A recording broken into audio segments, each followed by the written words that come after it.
Welcome back to the furnace. We are continuing with the injectors on this SR20. We've decided to just send it with the Power FC. We've got the old harness with the injectors that we're going to repin on the table there. And we've also got the brand new fuel rail, everything that you would have seen, 1000cc injectors, top feed this time. And we've just had to replace the studs because it's got a bit of a manifold spacer to make everything fit. So that's what we're up to. Mel's attacking this. I'm going to be on the bench unraveling the absolute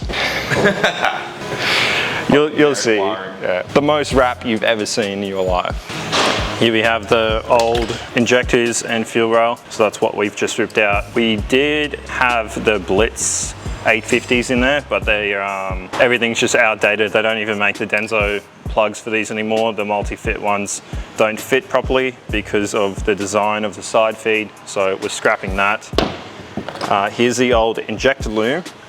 I'm unwrapping this as I'm about to repin these. Yeah, not sure what these are, but anyway, started unwrapping this, and we just have the new tape over the old tape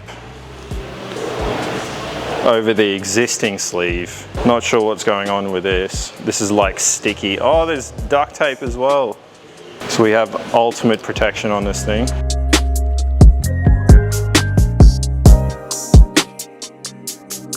We are now halfway. We can now resume unwrapping this. Look at that. It's like wet.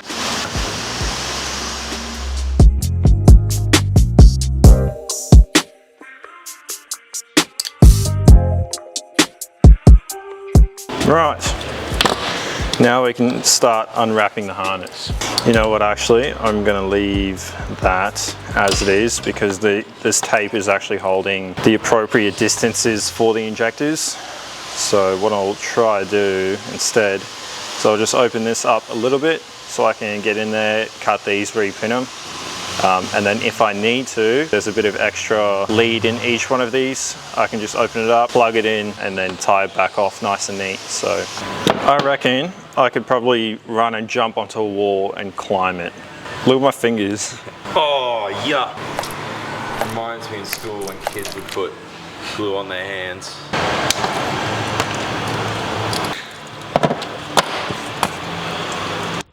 Dude, I can't even like... Did your parents ever give it like a weird name when you... Cool, so we've exposed all these wires. I actually left my kit at home, so this will be another day's job, and for you it will be 2 seconds, so enjoy. What? Nothing, it's fine. Go for gold. Just catch.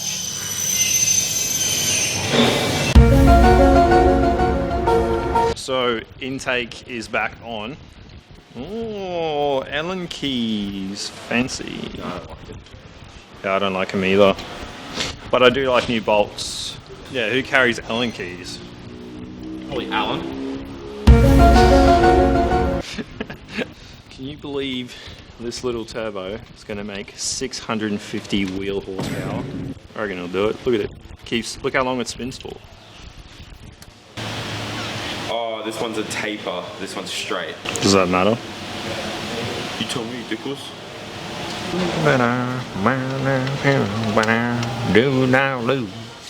Okay, we're back. It's another day. I'm going to start cutting these, repinning them into the Bosch plugs to suit the new injectors. Let's do it. I'm going to start pinning these out now.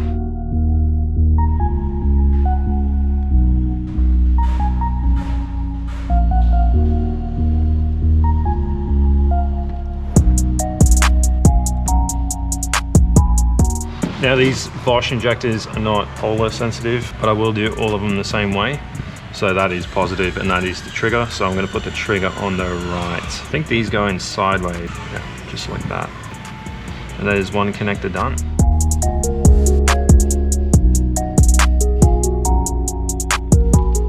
We're not going to be doing the braided sleeve for this. The harness is already mostly wrapped in the Tesla tape. So this stuff here, we're just going to clean this up, measure it out to where the injectors need to sit, and then re-wrap it.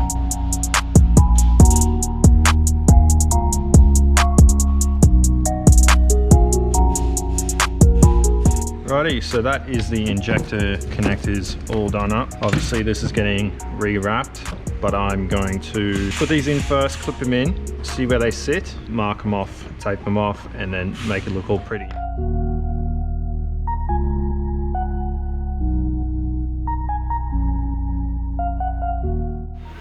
What are you looking at? Huh? I'm talking to you, mate. Yeah, go over there. All right, we're gonna do a quick how-to video on a relay. We've done these before on the channel in the past, but never showed how it is and how it works and how you do it. Basically, a relay turns on a high power source with a low voltage, and that does sound confusing when I say it like that, but you'll see what I mean. So this is already pinned out. This has 5 ports, but we only use 4. Most relays have a diagram on the front of it. We have pins 30 and 87 on the far ends. And then you can see there's like a little switch in the middle of them. Basically what that does is that is your trigger wire. You run a very low current through one of these, and that switches on the relay and actually allows power from the high voltage sources to travel through and turn it on remotely. You guys let us know down in the comments as well if you do like these type of videos or parts of the video where we actually explain what everything is and how to install it. Yeah, so let us know down below, and if you guys like it, we'll do it more often. The yellow wires here are the thicker gauge. These are going to be running our high voltage source and actually running the power through to the pumps. These white wires are the thinner gauge. They are just the trigger wires. The reason there's 2 on each side is because you have a power source and a power output, and then for the trigger you have a positive and a ground, which switches on the circuit and turns on the relay. So essentially this is the inside of a relay. I've just taken the cap off to give you an inside view. Power comes through here, goes through the fuse, goes into this main power source, and then you have this funny looking coil thing, which is basically weak electromagnet that is turned on by these pins here. As soon as current runs through, there's this little flap here that makes contact, an open circuit to a closed circuit, and then powers through to the other side. Sweet, so what I'm doing now is figure out what sort of wires I need to put on where. That's one thing with relays. Remember, we are just allowing current to pass through from one to the other, so both these are positive. I'm going to crimp on a bit of extra wire here to run to the positive of the fuel pump. The fuel pump will have its own ground, and then I'm going to do a ground wire for, I'll have to double check, I think the ECU trigger is actually a ground in itself, so I think I'm going to have to do a power wire to, I reckon I can probably split it off the source and use that as a source and then ground to get it going. But anyway, I'm going to start doing that.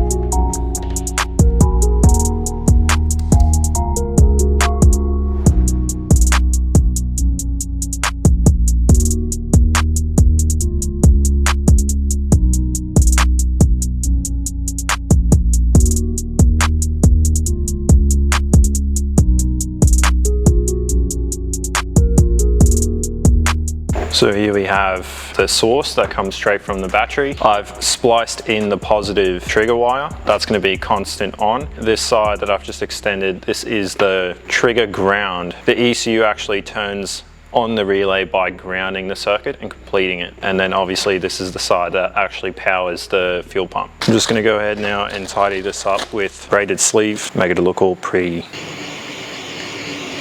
I've got the relay mounted up there.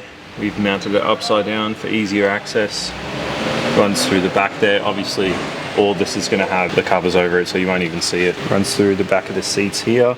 Comes out down here. This is the main power supply that we're turning on for the pump. That has its own ground, which I'll make sure is properly grounded. And then that's our power source to the relay and our ground to switch it on. That runs underneath all the carpet now. Comes out here. This one gets wired in. This one gets extended to the battery itself. We are finished with the fuel system. There's a couple of things left on the whiteboard for this car. Apologies for the poor upload schedule as well. It has been extremely hot here in Australia. It's coming back into autumn now. It's cooling down a bit and we'll be around a bit more. Should be up and running very soon. I'm keen to hear what this thing sounds like. It is going to be extremely spooly, external gate. It's got cams, should make some good power. Thank you guys for watching. If you guys are new to the channel, hit that subscribe button and I'll see you on the next one.